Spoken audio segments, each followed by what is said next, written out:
you go, sir. This? Yeah, this is You can't be American with this. You're from Africa, right? why am I being stopped? Out of the car! Right now!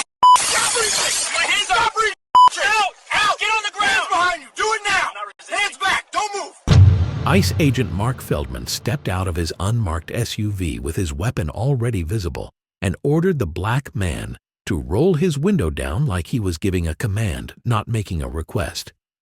He told the driver his identification was fake, said he could not possibly be American, and accused him of being from Africa before any records were checked.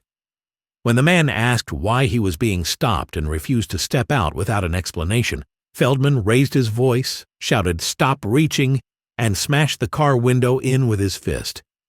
What Feldman did not know was that his own body camera would turn this stop into evidence that would end his career and expose everything he thought he could get away with. Before we go any further, comment where you're watching from, and let's see how far this story travels. The black man was driving home from work when the emergency lights appeared behind him. It was late afternoon. It said, "You're not American." The man stayed still. "I am." The agent leaned closer to the window. "No, you're not," he said. "You're from Africa or somewhere like that. I can tell." "You're not American." The man stayed still. "I am." The agent leaned closer to the window. "No, you're not," he said. "You're from Africa or somewhere like that. I can tell." The words hung in the air, heavy, clear. The man took a breath. The words hung in the air, heavy, clear. The man took a breath. Words hung in the air, heavy, clear. The man took a breath. "Why did you pull me over?" The agent ignored the question. "Step out of the vehicle," he ordered. "Why?" the man asked. "You haven't told me what I did." The agent's posture changed. His shoulders tightened. His hand moved closer to his weapon. "Why did you pull me over?" The agent ignored the question. "Step out of the vehicle," he ordered. "Why?" the man asked. "You haven't told me what I did." The agent, "You said my ID is fake. It's not." The agent took a step back and looked around like he was checking for witnesses. A few cars passed slowly. Someone across the street stopped. "Why did you pull me over?" The agent ignored the question. "Step out of the vehicle," he ordered. "Why?" the man asked. "You haven't told me what I did." The agent's posture changed. His shoulders tightened. His hand moved closer to his weapon, walking and stared. "You people always do this," the agent said, "always asking questions." The man's hands never. His posture changed. His shoulders tightened. His hand moved closer to his weapon. "Because I told you to," he said. "I'm not refusing," the man said. "I just want to know why." "Shy." The agent raised his voice. "Stop arguing," he shouted. "Step out now." "Shy." "I haven't done anything wrong," the man said, left the steering wheel. "I'm asking for a reason," he said. "That's my right." The agent's jaw tightened. "Last chance," he said. "Step out." The man shook his head slightly. "Not until you tell me why." That was when the agent's tone changed completely. "You said my ID is fake. It's not." The agent took a step back and looked around like he was checking for witnesses. A few cars passed slowly. Someone across the street stopped walking and stared. "You people always do this," the agent said, "always asking questions." The man's hands never. Traffic was light. The road was dry. He pulled over immediately and put his car in park. His hands stayed on the steering wheel where they were easy to see. He waited. The agent approached fast. No greeting, no introduction, no explanation, just a sharp voice cutting through the open air. "Roll your window down, all the way." The man pressed the button and lowered it halfway. "All the way," the agent repeated, louder. The man lowered it completely. "Identification," the agent said. "Now." The man reached slowly toward the center console and pulled out his wallet. He held the ID up before handing it over. "Here you go," he said. The agent looked at the card for less than 2 seconds before shaking his head. "This is fake," he said. The man blinked. "It's not." "Yes, it is," the agent replied. "You think I've never seen fake IDs before?" "It's a real U.S. ID, the man said. "I was born here." The agent laughed once, not amused, not friendly. "Yeah, right," he said. "You're not American." The man stayed still. "I am." "Nee." The agent leaned closer to the window. "No, you're not," he said. "You're from Africa or somewhere like that. I can tell." The words hung in the air, heavy, clear. The man took a breath. "Why did you pull me over?" The agent ignored the question. "Step out of the vehicle," he ordered. "Why?" the man asked. "You haven't told me what I did." The agent's posture changed. His shoulders tightened. His hand moved closer to his weapon. "Because I told you to," he said. "I'm not refusing," the man said. "I just want to know why." "Shy." The agent raised his voice. "Stop arguing," he shouted. "Step out now." "Shy." "I haven't done anything wrong," the man said. "You said my ID is fake. It's not." The agent took a step back and looked around like he was checking for witnesses. A few cars passed slowly.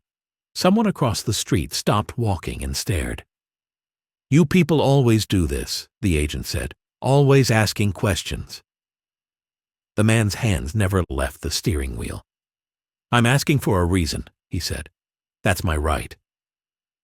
The agent's jaw tightened. "Last chance," he said. "Step out." The man shook his head slightly. "Not until you tell me why." That was when the agent's tone changed completely. "Stop reaching," he shouted. "I'm not reaching," the man said. "Stop reaching," the agent yelled again, louder this time. The man froze. "My hands are right here." The agent moved suddenly. In one violent motion, he drove his fist into the driver's side window. The glass shattered inward with a sharp crack, exploding across the seat and the man's jacket. "Get out of the car!" the agent screamed. The man recoiled instinctively, pulling his arms back from the broken glass. "Stop reaching!" the agent yelled again. "I'm not reaching!" the man shouted back. "You broke my window!" The agent reached through the shattered frame, grabbing the man's arm. "Get out!" he screamed. The man cried out in pain as he was pulled sideways. His seatbelt caught. He struggled to free it. Not to resist, but to keep from being dragged awkwardly. "I'm stuck," he said. "My seatbelt—" "Stop resisting!" the agent shouted. "I'm not resisting!" The agent yanked harder, dragging the man out of the car and onto the pavement. The man landed on his side, hands instinctively going to protect his face from the broken glass. "Hands behind your back!" the agent shouted. The man tried to comply, coughing, stunned, bleeding slightly from his forearm. "I can't breathe," he said. "Please." The agent forced his knee into the man's back and twisted his arm upward. "Stop resisting," he yelled again. "I'm not resisting," the man said through strained breaths. A second agent arrived seconds later, running up with his weapon drawn. He looked down at the shattered window, the man on the ground, the first agent shouting commands. "What happened?" the second agent asked. "He tried to reach," Feldman said. "Fake ID, foreign national?" "No." The man turned his head slightly. "That's not true," he said. "My ID is real." The second agent hesitated. "You ran it?" Feldman did not answer. The man was cuffed and pulled to his feet. His clothes were dirty. His arm was bleeding. His car door hung open with glass scattered across the seat. Cars slowed as they passed. A woman raised her phone. Someone yelled from a distance. "What did he do?" No one answered. The agent pushed the man towards the curb and ordered him to sit. "Don't move," he said. The man sat, breathing heavily, staring at the shattered remains of his window. "I didn't do anything," he said quietly. Feldman finally looked down at the ID again, this time longer. His expression did not change, but something was already wrong. Because the body camera had recorded everything. The words, the assumptions, the moment the glass broke. The second agent stood there for a moment, unsure where to place himself. He looked at the broken glass, then at the man sitting on the curb, then at Feldman. Feldman did not lower his voice. "Sit up straight," he barked. "I don't want you trying anything." "I'm sitting," the man said. "I'm not moving." "Good," Feldman replied, "because people like you always look for a chance." The man looked up at him. "People like me?" Feldman pointed at his face. "Don't play dumb. I know where you're from." "I already told you," the man said. "I was born here." Feldman laughed again, sharp and dismissive. "You all say that," he said. "Same story every time. Fake ID, fake name, fake background." The second agent shifted. "Mark, maybe we should—" "Not yet," Feldman cut in. "This isn't over." He crouched slightly so he was closer to the man's face. "You know how this works," Feldman said. "You come here. You think you can blend in. You think nobody notices." "I live here," the man said. "This is my home." Feldman shook his head slowly. "No," he said. "This country wasn't built for people like you to just take what they want." The man stared at him, breathing uneven now, not just from the pain. "I didn't take anything," he said. "You pulled me over for no reason." Feldman stood back up. "You were stopped because you don't look right," he said. "Because your story doesn't match your face." The second agent swallowed. "Mark?" Feldman ignored him. "Where are you really from?" Feldman asked. "Nigeria? Somalia? Somewhere over there?" "That doesn't matter," the man said. "And you know it." "It matters to me," Feldman replied, "because I don't believe you." The man closed his eyes for a moment. When he opened them, his voice was steady but tired. "You broke my window," he said. "You hurt me, and you haven't told me why." Feldman leaned back against his SUV. "You're lucky that's all that happened," he said. "You moved the wrong way. This ends worse." "I didn't move," the man said. "You told me to stop reaching when I wasn't reaching." "That's not what the camera will show," Feldman said without thinking. The second agent looked at him quickly. Feldman caught himself too late. "What camera?" the man asked.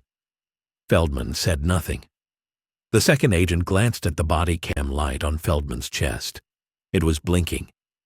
"Recording." The man followed his gaze. "You're recording this," the man said quietly. Feldman's jaw tightened. "That doesn't change anything." "It changes everything," the man replied. Feldman stepped forward again. "Don't get comfortable," he said. "Recording doesn't protect you." "It protects the truth," the man said. Feldman laughed. "Truth," he said. "Truth is, you shouldn't have been here in the first place." The second agent spoke again, more firmly now. "Mark, we need to run the ID." "I already told you it's fake," Feldman snapped. "You didn't run it," the second agent said. "I don't need to," Feldman replied. "I can tell." The man looked at the second agent. "Please," he said, "just check it." The second agent hesitated, then reached for his radio. Feldman turned on him sharply. "What are you doing?" "Doing it by the book," the second agent said. Feldman scoffed. "You going soft now?" The radio crackled as the second agent began speaking. Feldman turned back to the man, his voice low and angry. "You think this is going to end your way?" he asked. "You think flashing papers makes you equal?" "I think the law applies to everyone," the man said. Feldman shook his head. "No," he said. "It doesn't? Not for you?" The radio crackled again. Stand by, dispatch said. Feldman looked irritated now, not confident, not in control like before. The man noticed it. You're nervous, he said. Feldman stepped closer. Watch your mouth. Because if I'm telling the truth, the man continued, then everything you did was illegal. Feldman stared at him. You people always think you know the law, he said. That's the problem. No, the man replied. The problem is, you think I don't. The second agent waited, radio still in hand. The pause stretched. Cars continued to pass. More phones were visible now. Someone across the street was openly filming. Dispatch came back on the radio. ID comes back valid, the voice said. U.S. citizen, no flags. The words landed hard. The second agent looked at Feldman. Feldman did not respond right away. He looked at the man, then at the cuffs, then at the broken glass. That doesn't mean he didn't lie, Feldman said. The second agent lowered his radio slowly. Mark. Feldman's face flushed. People learn how to work the system, he said. Doesn't mean they belong. The man looked straight at him. You never wanted the truth, he said. You wanted a reason. Feldman said nothing. And in that silence, with the camera still rolling and witnesses still watching, it became clear that this was never about identification. It was about who Feldman thought had the right to exist without being questioned. And the longer he talked, the worse it got. Because every word was still being recorded. The radio stayed quiet for a moment after dispatch confirmed the ID was valid. No one spoke. Not Feldman, not the second agent, not the man sitting on the curb with his hands cuffed behind him. The silence was heavier than the shouting had been. Feldman broke it first. That doesn't clear him, he said. Systems miss things. The second agent stared at him. It came back clean. Citizen, no flags. Feldman shook his head. Doesn't matter, people slip through. The man looked up slowly. His voice was calm, but there was no fear left in it now. You ran my ID, he said. It's real. You said it was fake. You said I wasn't American. Feldman pointed at him. You don't get to talk. Dat. The second agent stepped between them slightly. Not fully, just enough to change the shape of the scene. Mark, he said, quieter now. We need a supervisor. Feldman snapped his head toward him. No, we don't. We do, the second agent replied. This is off the rails. Feldman stared at him. You questioning me now? I'm following policy, the second agent said. Feldman laughed bitterly. Policy doesn't protect us from people like him. The man shook his head slowly. You keep saying that. People like me. Say it clearly. Feldman leaned in. You don't belong here, he said. You never did. The second agent turned away and spoke into his radio, requesting supervisor immediate. Feldman's face hardened. You didn't have to do that. Yes, the second agent said. I did. Minutes passed. Not long, but long enough for more cars to stop. Long enough for more phones to be raised. Long enough for Feldman to realize he was no longer in control of the scene. A marked government SUV pulled up behind the unmarked one. The engine cut. A man stepped out, older, calm, no rush in his movements. Agent Morales, he said. What's going on? Feldman spoke fast. We detained a foreign national with a fake ID. He resisted. Morales looked at the broken glass first, then at the cuffs, then at the man's bleeding arm. Foreign national? Morales asked. Yes, Feldman said. He admitted he's from Africa. Shoo. The man spoke immediately. That's not true. He said that. I said I was born here. Morales looked at Feldman. Did you run the ID? Yes, Feldman said. It came back clean, but you kept him detained, Morales finished. Feldman hesitated. He was argumentative. Morales turned to the second agent. Is that accurate? The second agent took a breath. The ID is valid. Citizen, no warrants, no flags. There was no bolo. Morales nodded slowly. He looked at the man. Sir, what happened? The man spoke clearly, slowly, not angry, just factual. He pulled me over without explanation. He said my ID was fake. He said I couldn't be American. He broke my window when I asked why I was being stopped. Morales turned back to Feldman. Did you strike the window? Feldman crossed his arms. He was reaching. Morales looked at the man's cuffs. For what? He refused to step out, Feldman said. Did you explain why he needed to? Morales asked. Feldman did not answer. Morales reached toward Feldman's chest and tapped the body cam lightly. This is all recorded, correct? Feldman stiffened. Yes. Good, Morales said, because we're going to watch it. Feldman's confidence cracked for the first time. Morales spoke into his radio. Requesting review unit, secure footage. Feldman shook his head. This is unnecessary. Morales looked at him. No, what's unnecessary is everything that happened here. He turned to the man. Sir, I'm going to have these cuffs removed. Feldman stepped forward. Hold on. Step back, Morales said. It was not loud. It did not need to be. The second agent uncuffed the man carefully. The metal clicked open. The man rubbed his wrists slowly. Morales continued. You are not under arrest. You were not legally detained. The man nodded. I know. Morales looked back at Feldman. You escalated without cause. Feldman's voice rose. I did my job. Morales shook his head. No, you made assumptions. Feldman laughed bitterly. Based on experience. Morales met his eyes. Based on bias. That word landed hard. Feldman scoffed. You're taking his side. I'm taking the facts, Morales replied, and the facts don't support you. He gestured at the broken glass. Explain why force was used. He refused to comply, Feldman said. Morales replied calmly. He asked for a reason. What? That's non-compliance, Feldman insisted. No, Morales said. That's a question. Morales turned to the second agent. Did he threaten you? No, the second agent said. Did he reach for anything? Morales asked. No, the second agent said again. Morales nodded once. That's enough, he said. Feldman's face flushed. You're undermining me. Morales's voice stayed even.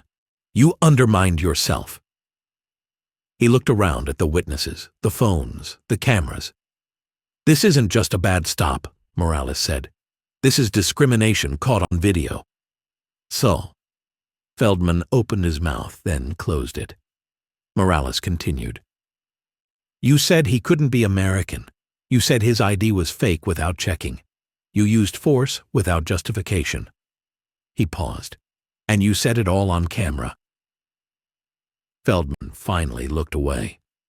Morales turned to the man.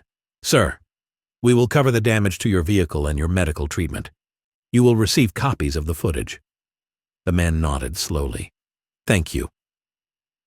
Morales turned back to Feldman. You're done here. Feldman snapped his head up. What does that mean? 2. It means you're relieved, Morales said. Turn in your weapon, now. The second agent stepped forward. Feldman stood frozen for a moment, then slowly removed his weapon and handed it over. Morales did not raise his voice. You crossed a line. Feldman muttered, people like him. Morales cut him off. Enough. The word was final. Feldman stepped back toward the SUV, no longer in control, no longer the authority. The man stood up slowly. His jacket was torn, his arm was bleeding, but his posture was steady. He looked at Feldman once, just once. "You never wanted the truth," he said. "You wanted to feel right." Feldman said nothing. Morales watched the man walk back to his damaged car. The cameras were still rolling, and the truth was no longer something Feldman could outrun. Because now it was official. This was not a misunderstanding. It was abuse, and it was documented. The review did not take weeks. It did not take months. It took hours. Once the footage was secured, Agent Morales made the call himself. Feldman was placed on immediate administrative leave before the vehicles even cleared the scene. His badge access was suspended that night. His firearm was logged and locked away. His name was removed from the active duty roster before the next shift began. Internal Affairs opened a formal investigation the following morning. The body cam footage was reviewed in full. Not edited, not summarized. Every second, every word, every accusation, every time Feldman said the man could not be American. Every time he claimed the ID was fake without checking.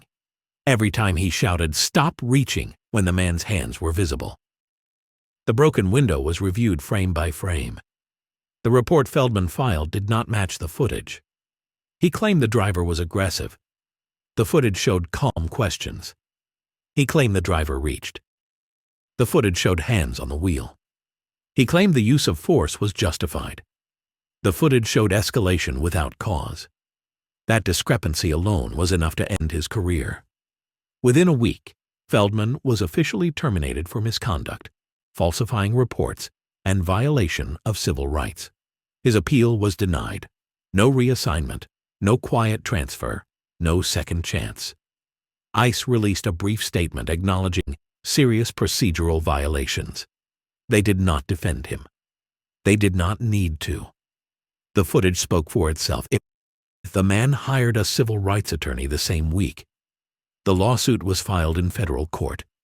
It named Feldman directly. It named the agency. It cited unlawful detention, excessive force, racial profiling, destruction of property, and violation of constitutional rights. It included still images from the body cam, transcripts of Feldman's own words, medical records documenting the injuries, repair estimates for the shattered window. The complaint described the stop as a textbook example of bias-driven enforcement. The agency attempted to settle quietly. The man refused the first offer, and the second. He wanted accountability on record. The settlement was finalized months later. The amount was significant, enough to cover damages, legal fees, lost wages, medical care, and long-term impact, enough to send a message inside the agency. The agreement included mandatory retraining, independent oversight of stop reviews, and new body cam audit policies. Complaints involving force could no longer be closed without video review. Supervisors were required to intervene earlier. Feldman's name was added to a federal database that flagged officers dismissed for civil rights violations. He would not work in law enforcement again. The man replaced his car window. He returned to work. He went back to his routine. But the moment stayed with him. Not because of the money, because of the reminder that citizenship did not protect him from suspicion. That calm did not protect him from violence. That truth only mattered once it was recorded. The footage was later used in the training sessions, not as an example of heroism, as a warning. This is what happens when authority replaces evidence. This is what happens when assumptions become actions. This is what happens when bias is given a badge. Life moved on. Traffic flowed down the same road. Cars pulled over at the same shoulder. Windows rolled down. Questions were asked. But one thing had changed. This stop did not disappear. It stayed archived, logged, studied, remembered. Because when power is abused in the open, the record becomes stronger than the person who tried to control it. And the camera does not forget. If this story made you uncomfortable, it was supposed to follow for more real encounters where the truth stayed on record, even when someone tried to erase it. The end